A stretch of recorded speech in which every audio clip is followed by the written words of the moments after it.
500 millions d'euros pour produire plus de munitions. Le Parlement européen approuve le projet de renforcement des capacités de production afin de soutenir l'Ukraine.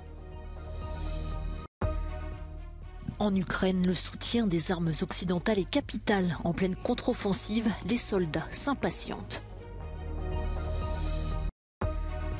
La France déroule le tapis rouge au dirigeant indien Narendra Modi pour le 14 juillet, un affront à la démocratie, dénoncent certains députés européens. Ion Izagirre remporte la 12e étape du Tour de France. L'Espagne et l'équipe Cofidis triomphent pour la deuxième fois cette année. Vingegaard reste en jaune. Plus d'argent européen pour plus de munitions européennes. Les eurodéputés ont adopté jeudi la loi de soutien à la production de ces armes. Le texte propose une enveloppe de 500 millions d'euros pour financer les capacités de fabrication de munitions d'artillerie, de missiles et de leurs composants. Le projet, proposé en mai par la Commission européenne, a bénéficié d'une procédure accélérée et disposé du soutien de tous les groupes politiques de l'hémicycle, car il s'agit d'aider l'Ukraine face à l'invasion russe. We should not refrain from defensive capabilities support like the one that we are giving with these regulations, so that we can have Ukraine not be without the ammunition they need to defend themselves from the aggression. And then there's a specific inserted paragraph about making sure that these extra resources with the increases of ammunition production are meant for Ukraine, and then secondly to then also supply our own storages that have been depleted by supporting Ukraine. C'est la première fois que l'Union finance directement la production d'armes, mais certains eurodéputés ont toutefois quelques réserves, principalement venues de la gauche radicale. So this means that we now have a situation in which the European Union funds not just research and development for arms, not just buy arms, but is also going to fund directly the production of weapons from companies that are making excessive profits already. I mean, the war in Ukraine for weapons companies has been a blessing, you know, so they're making excess profits and we're going to basically subsidize their production. It's a big mistake. This money should go somewhere else, into public services. Hospitals, schools throughout Europe need that money. Cet argent à destination de l'industrie militaire proviendra de 2 fonds dédiés à la politique de défense. Les États membres peuvent aussi compléter cette enveloppe en réorientant des financements obtenus dans le cadre du plan européen de relance. L'adoption définitive est attendue avant la pause estivale.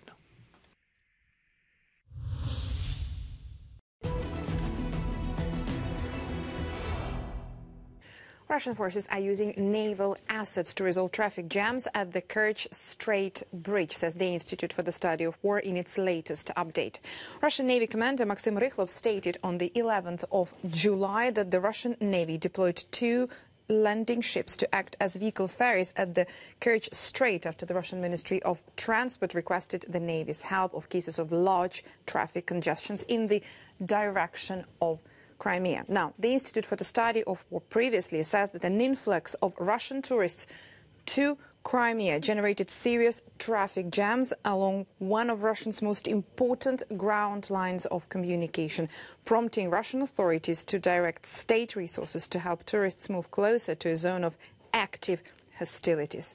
Crimea, the Black Sea peninsula that Russia seized from Ukraine and illegally annexed in 2014, has been targeted in repeated drone attacks against naval facilities, railway lines and oil depots. Russian milk bloggers claim that the traffic at the entrance of the Kerch Strait Bridge in Krasnodar region is expected to increase further in the coming days as the summer tourist season is in a full swing. Now, Russian authorities are dealing with pervasive civilian and transport issues to Crimea, partially because of their continued refusal to fully mobilize Russian society into wartime footing, resulting in the continued promotion of tourism to occupied Crimea, despite the fact that it is a legitimate rear area target for continued Ukrainian strikes.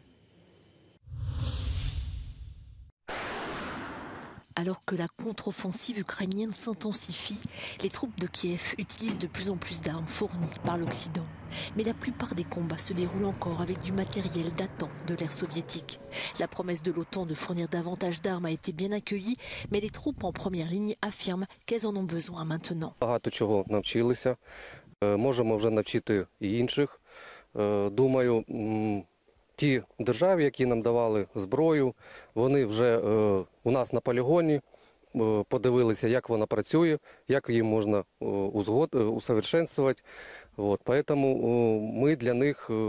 La décision des États-Unis de fournir des armes à sous-munitions à l'Ukraine suscite la controverse chez certains alliés occidentaux. Mais ce commandant ukrainien affirme que ces armes sont essentielles au succès de la contre-offensive. Я вважаю, що ми маємо право використовувати весь арсенал зброї, який існує для захисту. Ми не воюємо на чужій території. Ми намагаємося звільнити свою землю. Ми хочемо дійти до кордону, закріпитися на кордоні, вигнати ту нечисть. І хай собі роблять в своїй таракані, в тому. Selon les analystes, l'impact réel des armes occidentales ne sera pas visible tant que l'Ukraine n'aura pas engagé la majeure partie de ses forces de combat actuellement en réserve.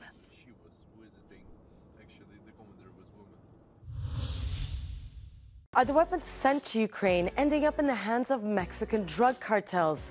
Well, that's what some people on social media are saying. But is it true? It all started when a Mexican TV presenter posted this video on Twitter saying in the state of Tamaulipas, an alleged member of the Gulf cartel was recorded carrying one of the most exclusive and powerful weapons, a javelin, which has been used during the invasion of Ukraine with a value of between $20,000 and $60,000 US. This led to hundreds of Twitter users claiming NATO-sent weapons have been sold on the black market to Mexican cartels and other criminal organizations around the world. And these fears have also been weaponized by pro-Kremlin accounts. But there are many misleading elements in these claims. The Mexican TV segment has actually been mistranslated, and the anchor only mentions Ukraine once during the report and never says that the weapons seen in the video was smuggled from there. We reached out to Raytheon Technologies, the company that manufactures the Javelin, and this is what they told us. The video does not show a Javelin, which is a different size and shape. According to arms experts, the weapon in the video is in fact an AT-4 rocket launcher manufactured in Sweden.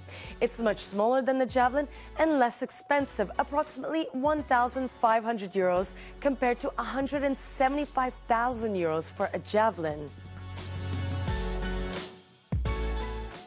So is there a possibility that weapons meant for Ukraine are being illegally sold to criminal organizations? Well, here's what an illegal arms trade expert thinks. It's very, very unlikely that at the moment Mexican drug cartels actually own any weapons that originate from Ukraine. We know that arms trafficking is generally a regional phenomenon. So if there is trafficking outside of Ukraine, it would actually pop up first in neighboring countries. Not immediately in other continents, and we actually haven't seen any incredible evidence of trafficking of firearms out of Ukraine already in the last 2 years. For more fact checks and investigations, check out our website, euronews.com. Alors que la France déroule le tapis rouge pour le dirigeant indien Narendra Modi, le Parlement européen a voté une résolution pour mettre fin aux violences religieuses et ethniques dans l'État de Manipur et demander que les droits de l'homme soient intégrés à tous les domaines couverts par le partenariat entre l'Union européenne et l'Inde. Certains députés européens estiment que cette invitation du président français pour la fête nationale du 14 juillet est un affront aux défenseurs des droits de l'homme et à l'Inde en tant que démocratie. La France et l'Inde entretiennent depuis un quart de siècle une relation stratégique, principalement axée sur l'aspect militaire. Cette visite a d'ores et déjà débouché sur l'achat de 26 nouveaux avions de combat français Rafale et de 3 sous-marins. Après la Russie, la France est le principal fournisseur d'armes de l'armée indienne. Et il faut savoir que l'Inde n'a pas condamné la guerre en Ukraine, entretient de relations commerciales avec la Russie et prône un monde multipolaire.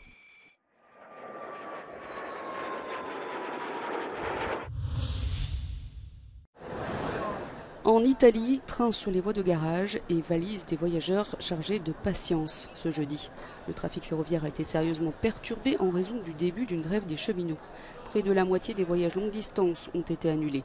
Les travailleurs réclament des salaires plus élevés, de meilleures conditions de travail et des formations. Alors que la grève devait durer 2 jours, le ministre des Infrastructures et des Transports italien Matteo Salvini a ordonné par décret qu'elle soit écourtée. Elle devrait donc s'achever vendredi midi au lieu de vendredi minuit.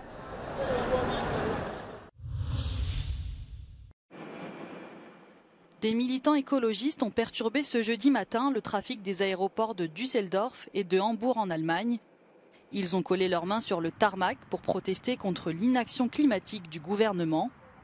Résultat, des retards de vol prévus toute la journée. À Hambourg, 17 décollages et 19 atterrissages ont été annulés. Le trafic n'a pu reprendre qu'après l'intervention des forces de l'ordre. Les aéroports de Düsseldorf et de Hambourg sont les 4e et 5e plus importants du pays.